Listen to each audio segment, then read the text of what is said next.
9 easy hacks to keep your house cooler. While AC is probably Arizonians' go-to solution to extreme weather, there are many other ways to cool the indoor temperature of your home. First of all, keep interior doors open to stimulate airflow. Fan direction should be switched to counterclockwise. This encourages cold air to be pushed down and helps to circulate air in the room. When no one is at home, AC temperature should not be turned off but adjusted 5 to 8 degrees Fahrenheit warmer. This helps to save energy while avoid restarting the process of cooling.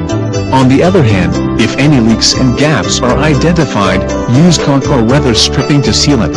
Attic and air ducts should also be insulated to add an extra barrier, keeping exterior heat out. Next, use CFL and LED lights instead of incandescent lights. They have a longer lifespan, uses less electricity, and emits less heat into your room. Meanwhile, keeping blinds closed during the day can help block unwanted heat from the outdoors. Avoid cooking with an oven or a stove. If you have to use it, turn on the vent to prevent heating up your kitchen.